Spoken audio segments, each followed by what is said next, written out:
Hello and welcome to Daddy Share Space. So here I have two of my multi-tools. This here is the Ryobi One Plus Job Plus multi-tool. I purchased this many years ago. This is the very first multi-tool that I've ever purchased.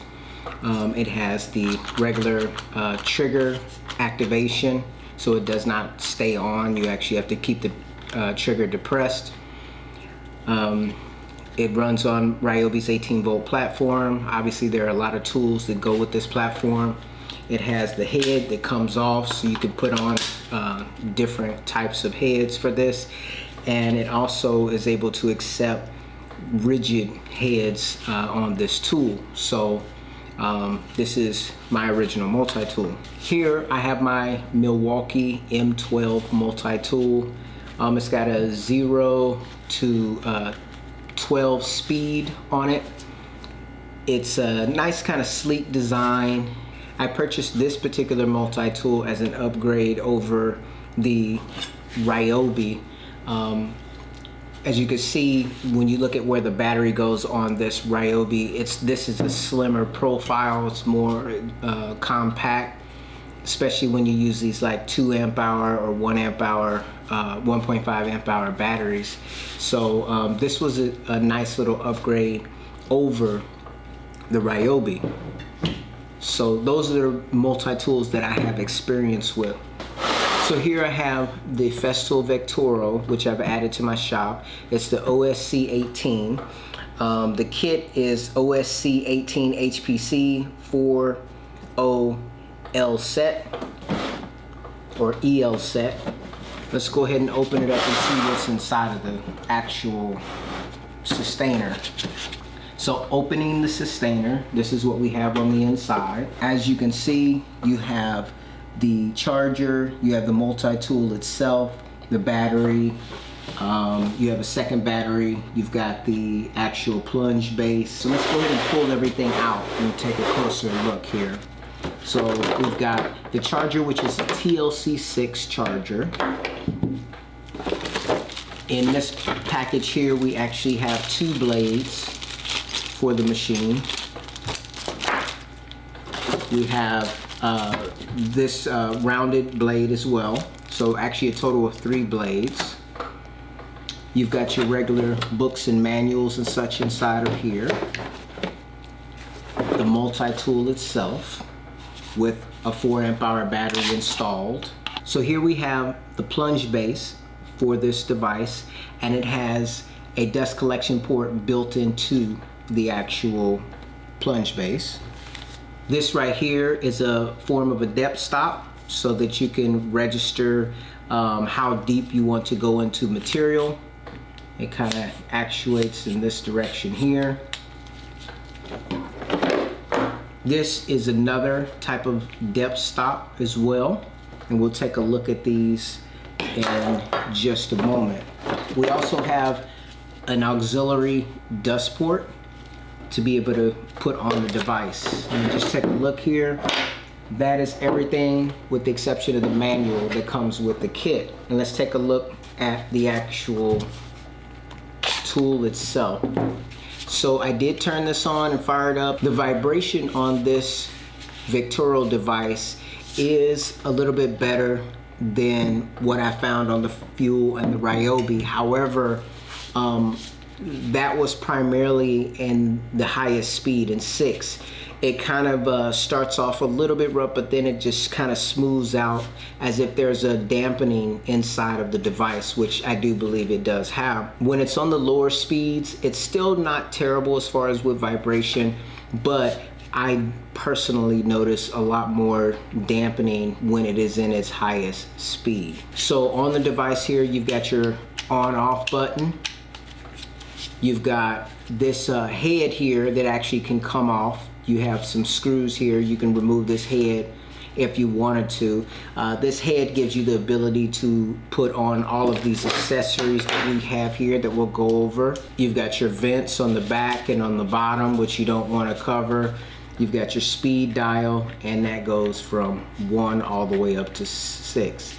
This is an EC Tech motor, and it is a Starlock Max device, so you would need to use Starlock bits. So this particular device, because it does accept Starlock Max blades, it is backwards compatible with Starlock, Starlock Plus, and Starlock Max. So that gives you a little bit of versatility in regards to the blades that you can use with the device. So let's take a look first at this dust collection accessory. So it has an arrow on the bottom here, and the device itself, if you take a look at it, has an arrow here and then a second arrow there. And so with this particular device, you could pop it on and rotate it around, and you have this green button here, which gives you the ability to rotate it into different positions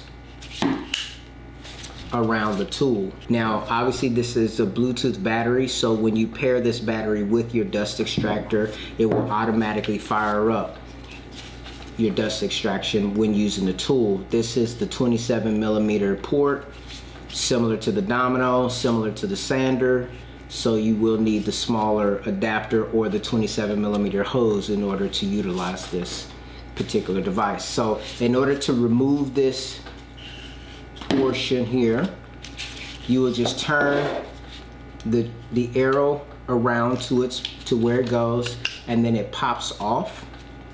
So that's the dust collection port. Right here we have this depth gauge, and if you pay attention to it, it also has a triangular point on it. So you would go back to the bottom of the device, you have a triangle here and a triangle here, so you can affix this on either side. So you line up the triangle and pop it on, and then you would depress this green device to rotate it into the position that you want. So here, if you have your blade going out, you would have the ability to actually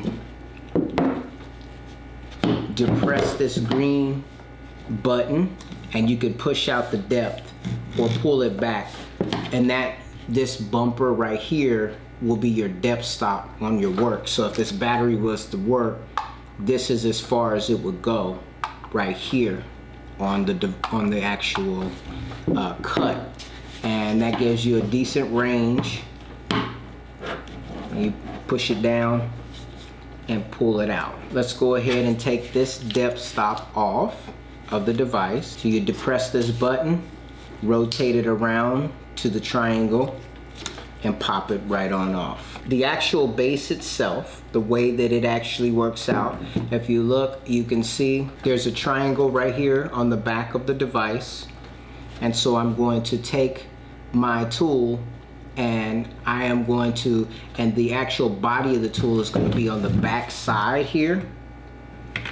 And I'm going to line these up like this. You see the two triangles lined up, and then I can rotate it. And so from this position, I will push the button, and I can put it in different positions. And these are 30-degree increments that you're actually rotating the device.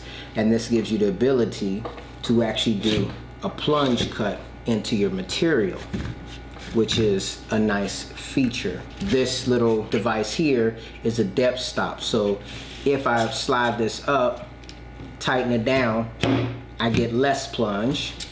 If I put it all the way down, I'm gonna get maximum plunge, okay? And so you can loosen this up and tuck it away in here. And that's how it was actually stored. So I could put that like that, and I still have, you know, full use of the tool. As I spoke before, you have your dust collection here. Those are the functions of that. And we still have one other accessory here, and that would be, let's go ahead and take it off of the plunge base. So we'll depress the actual green button and rotate the tool all the way around to the triangle, and then it just slides off of the tool. So as you can see with this depth gauge, this actually comes out. If you pull up or you push down on the green, and then it slides in, and there's these grooves that it fixes into. So you can actually take this gauge here and put it in to this device as well, and then you can actually go back and match up your arrows. So we'll pop this on like this, and then rotate it around, and this gives me the ability to ride alongside my piece. So if I was going to go in this direction to cut, that gives me a nice little surface to ride along whatever I'm cutting. So it's another kind of depth stop or gauge to be used with this device. And from what I can see, you could still rotate that around and kind of use it out in front, and maybe you're running along something like this. So this is more of a, you know, kind of a running depth, whereas this one here would just kind of give you that repeatable depth stop. I mean, you could get the repeatable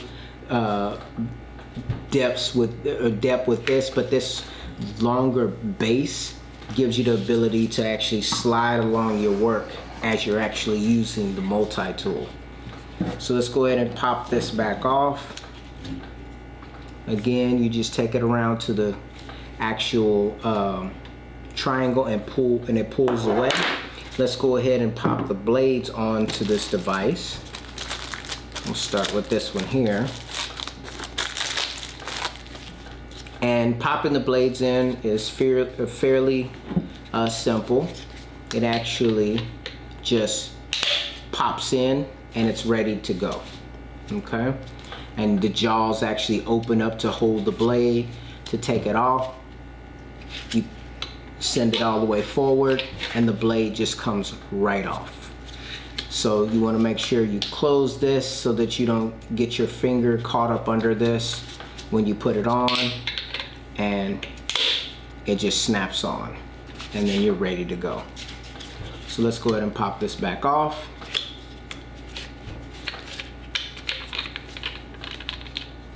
And let's take a look at the other two blades that come with the device, or with this set.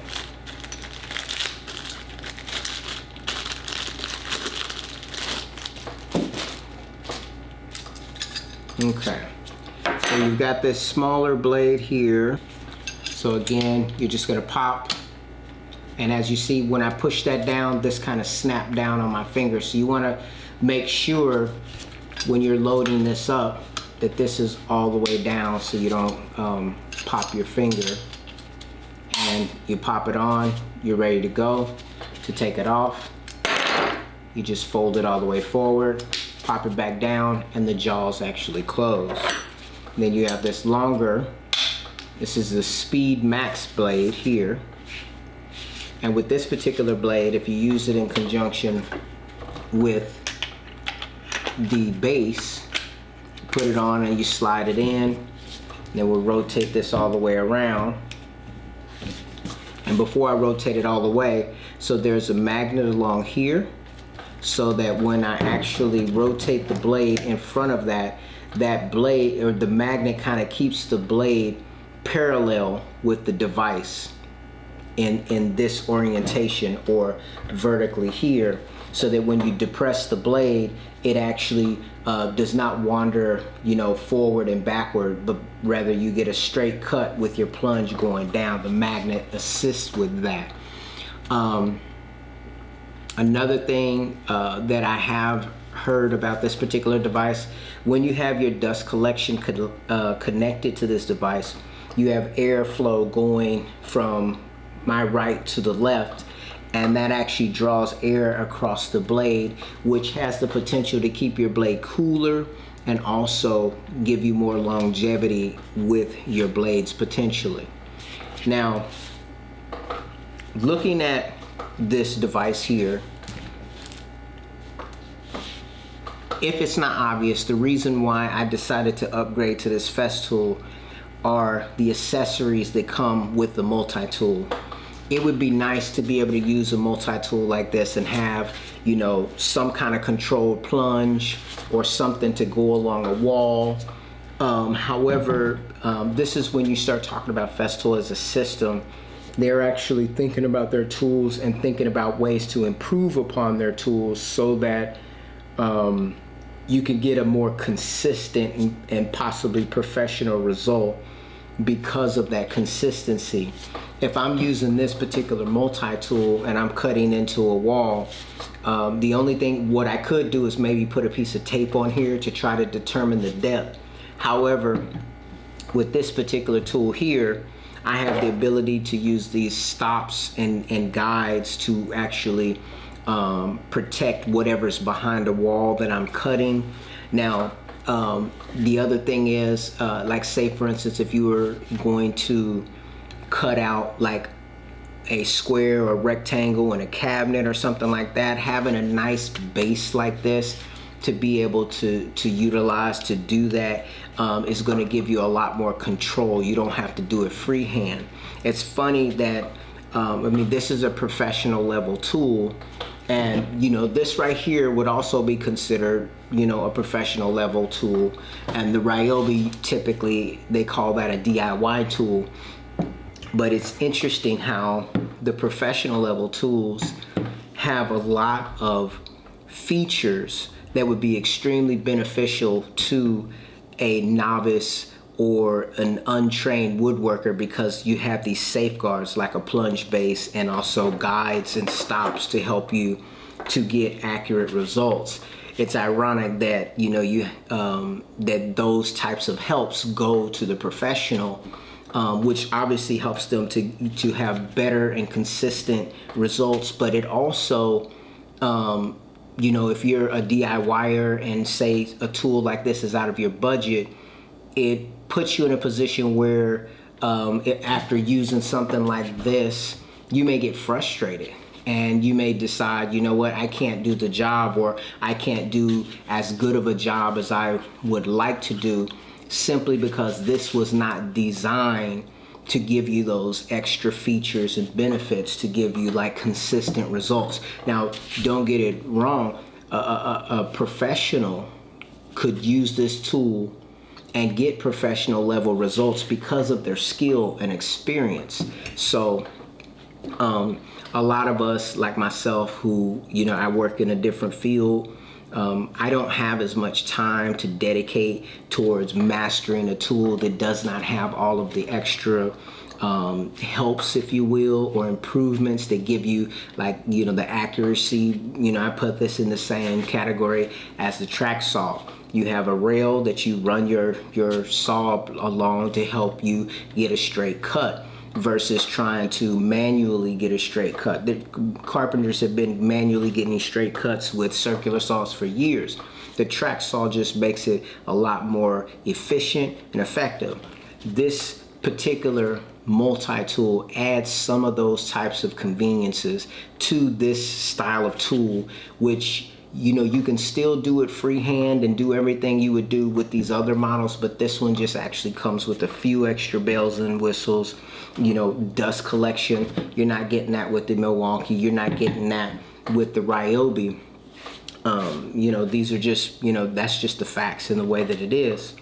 Anyways, I won't ramble too much further. I just wanted to, you know, go over this little overview and unboxing of my newest Festool purchase. As I've spoken before, I am building out my Festool collection because it is a system, and I find that after I've used a few of their tools, they work so well together, and it's given me a lot more confidence in the things that I do. Now, the downfall to that is, at least for me, it may not be for anyone else, when I think about doing something, I feel like I have to choose. Am I going to go down a systematic approach where I'm going to, like, say, use my track saw with the guide rail square to make sure everything is done a certain way, or am I gonna run and gun it and like just grab my DeWalt track saw and my DeWalt rail and just kind of measure and go that route? Now, obviously there is a guide rail square for the DeWalt track saw, so that's probably not the best example, but it's just, you know, it's how do you want to, you know, complete that task? When I've watched a few of those Larry Hahn construction framing videos, and they just use a circular saw to cut off all those pieces with a regular carpenter square, as opposed to having the precision that you would use for furniture making that Festool kind of touts. So in my understanding is you could use the Festool style quality and all of that with you know, that method of building as well. Now, it would be very expensive, and I can't speak to how well the tools will hold up versus not, i.e. one of the tools would be that HPC saw, the construction saw, or the TS60, which gives you that ability to make those cuts without the carpenter square. You just use the saw and the rail combined, which in my opinion is very convenient because the rail actually stays connected to the saw, which gives you a degree of flexibility and convenience. Anyways, guys, thank you so much for taking time to watch the video. I look forward to getting back in the shop and doing some building. I got a few videos on some things that I've been working on that I need to upload, and so I'm gonna get working on editing those and putting those up. And I'm actually working on getting my shop organized, and I'm you know, right now, as I've spoken before, it's a total mess, and I have a lot of different ideas that I want to work on going forward as I teach myself how to get better at woodworking, because my goal is ultimately to teach my kids. This is going to be basically like an elective for them, because we do homeschool, and you know, my wife is focused on, she's teaching them things like how to cook and how to braid hair, along with sewing and embroidery and these types of things. And I plan on kind of rounding out their education by teaching them basics of, you know, how to use a drill, how to use a screwdriver, how to use a saw, how to build simple projects, but then also how to work on how to change the oil in your car, how to change your spark plugs on your car. That's my goal. Is kind of, I know when I was in high school, I actually took automotive. I took a class in woodworking, so I want to develop my skills so I can teach them those things, and also maybe I may get good enough to where I can build things from time to time that may sell. That's a possibility. So I don't see this as a fruitless journey. It's an opportunity for me to grow as an individual person, and you know, even this situation with YouTube giving me the ability to, you know, share my experiences with others and receive insight from other people that could either help me guide my future decisions or give me ideas that I may have never thought of. So thank you guys for watching the video. I think I've said that like 12 times, and I'll see you in my next one. Take care.